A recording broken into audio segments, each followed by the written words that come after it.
Good morning, beloved kin.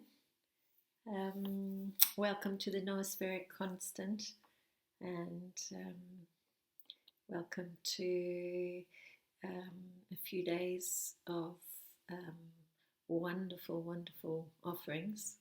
I'm going to share my story, what is occurring to me lately, what is coming to me. I'm in a yellow lunar warrior year, which is the second year of a blue cycle of 13 years of blue wave spells. So last year, I came out of, last year was the first year of the cycle, and I just emerged from 13 years of the white cycles. To me, the white cycles are feminine in nature, and it's what the earth, the collective consciousness from July 26th, beginning of the year, the collective consciousness is experiencing. And so the collective consciousness is in the feminine cycle from my perspective. The white cycles, the receptive, the bringing down, the wizard, the mirror to cut through, the world bridger surrender, the dog to merge, and the white wind to channel, to bring down. And so 13 years of those cycles was very valuable because it taught me how to create through being receptive rather than active, which is the mainstream story, that we need to be active in order to create. So the divine feminine cycle that we're all learning, and COVID's been such a great tool for that, to get people to stop and process all that's needed to process, to heal, letting go of being depressed and in favor of deep rest. And now we're in the fourth year of that cycle, red self-existing moon, which is to purify the mind. So we went from stopping, we went into polarity, the lunar storm year, we went into electric seed, the 3, where people began to come together to focus on the new potential. And I live in New Zealand, and that electric seed year coincided with my magnetic monkey year, which was the first year of a very creative cycle. So all that I'd received for 13 years in the feminine cycle, what I term the feminine cycle, is there available for creation. So there's many projects that I'm excited by. One is spoken word, working with the glyphs. Another one is that in this electric seed year, in the area where I live, there is a coming together. There is a coming together of people to look at the potentials of living in a new way, reclaiming our time, reclaiming our mind, as Jose Arguelles would tell us, and which resonates very deeply for all of us working with the codes. So I was at a gathering. We were sharing thoughts on how to do that, and I realized that the tools and the gifts that those of us that work with codes have is an understanding of how those codes are a natural order, the order of evolution, and how it evolves. So I was feeling that it's really important for the beginning of the new time, which I feel is imminent, and we are in the process of. It's really important for people to understand what the codes are. And so for years and years, I had been looking for, trying to understand where the codes lie in Māoritanga, which the Māori people of New Zealand, which is a big culture in New Zealand and a big part of all of us, and it's an earth-based culture.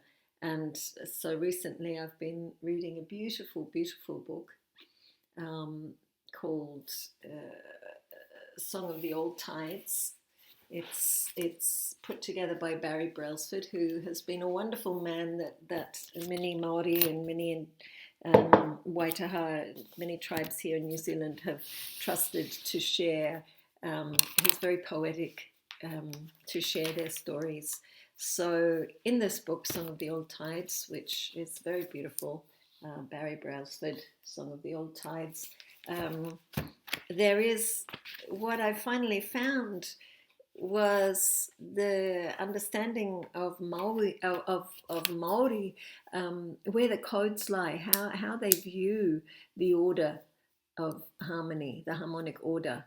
And so in this book, I was reading about Eeyore, creator, creating the nothingness, and from the nothingness, creating three things. The first was te mana, and te mana, or mana, is the essence.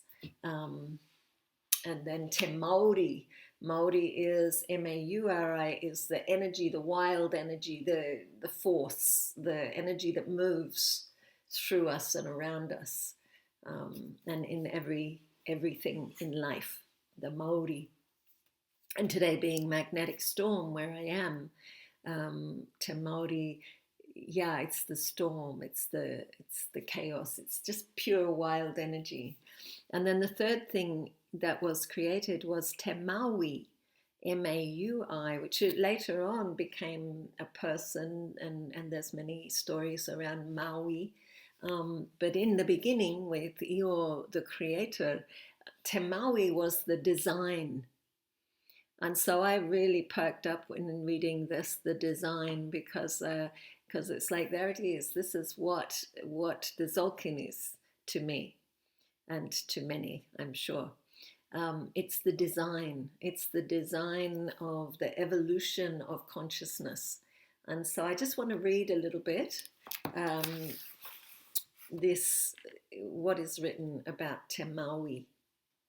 So it's a grandmother, a kuia, and a grandfather, a koro, for months around a fire from sunset to sunrise. And this is the story. And they're telling all the people, all the children, from little children to adults and beyond, to elders, sharing the stories. And so the grandmother stood. She was happy to take up the story and relieved to see the old one had found strength in all he shared. Looking steadfastly at the dancing flame, she saw the opening to the next words. Behold design and balance. This fire excites and warms, holds back the cold, serves as a friend, yet in another place it might take a life. Aye, it reveals the power of the Mauri, as it shifts and shapes each flame, and it does the same when it runs wild to consume all that it could claim. If you tremble at the thought of the Maori running free and threatening the balance, remember Eeyore's work is not yet done and shall never be. To allow the Maori the awesome excitement to exist while saving the wonder of creation, Eeyore now sang another child into the nothingness. It was named the Maui, the key to the continuance of life, for it offers order within the chaos born of the ever-changing Maori. The Maui is insight and design, elegance and flow, rhythm and tide, law shaped to abide until it has served its time. It is moved by a different wave, for its purpose is to bring order out of chaos, harmony out of disharmony, and to hold the balance. Understand the way of it. Eeyore, with wisdom beyond our understanding, saw the creative spirit, the one that sits close to chaos, had to be born through order. The one that sits close to chaos had to be born before order. Thus was the Maori set free to quest and seek, to move and grow, to shift and shape without restraint. Freedom was the gift that opened all to change. And here we are on Magnetic Storm Day. Then the Maui was placed in the universe to give shape to freedom and allow the universe to know balance and harmony, to experience the supreme understanding, to bring all into the circle of life.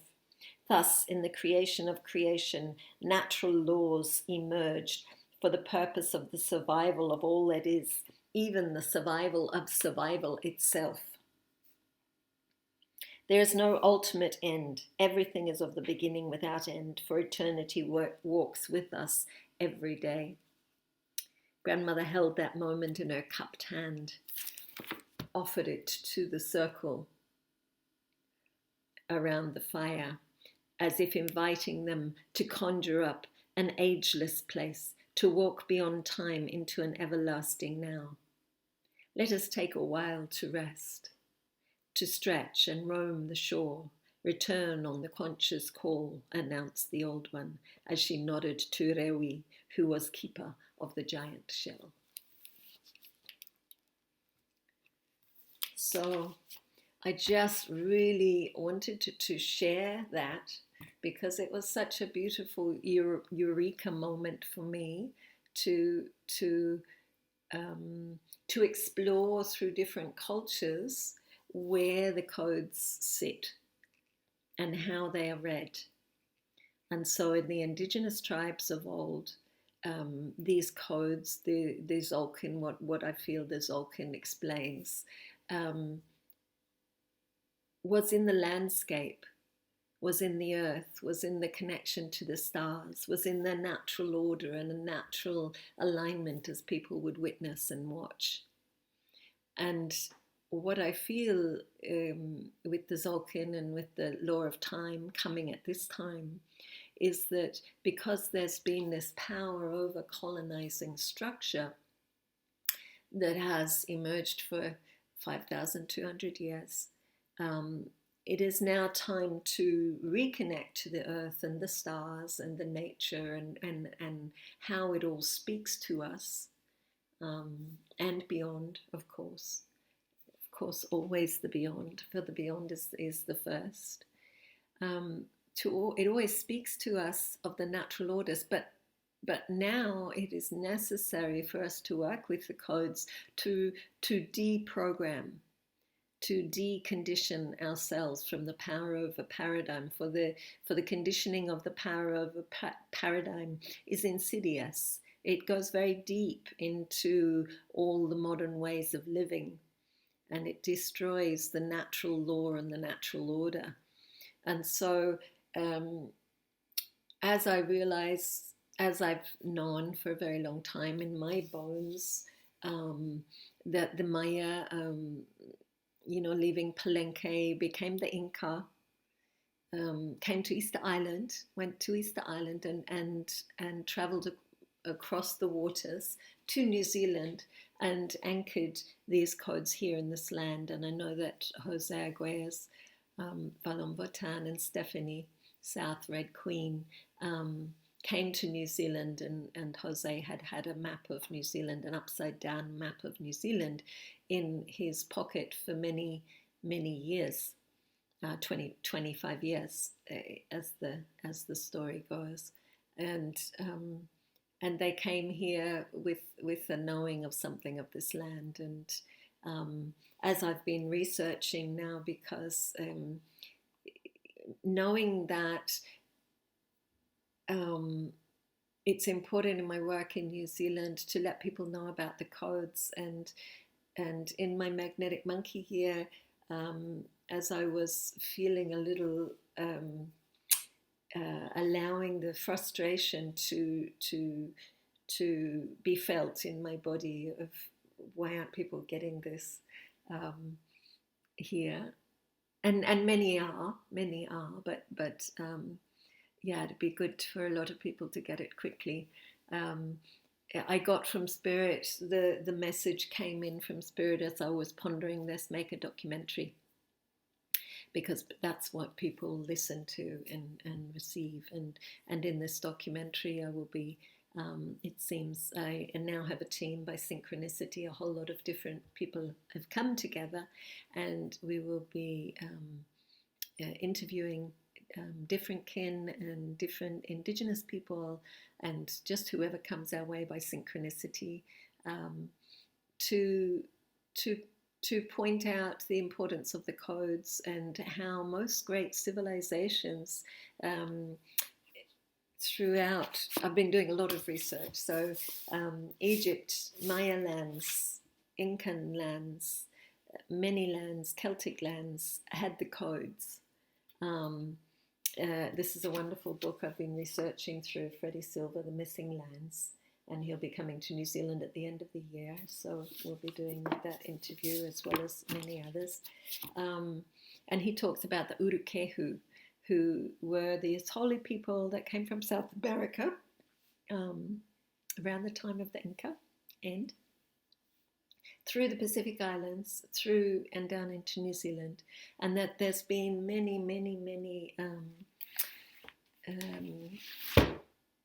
early man in the ocean, the beginning of navigation and seaborne civilizations. So for me, I'm feeling that the codes traveled with the people.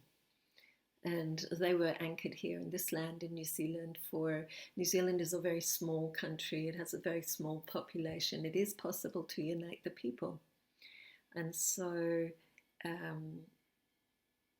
I've been working with this, and this is, if any of you out there have anything to share around that, feel free to contact me.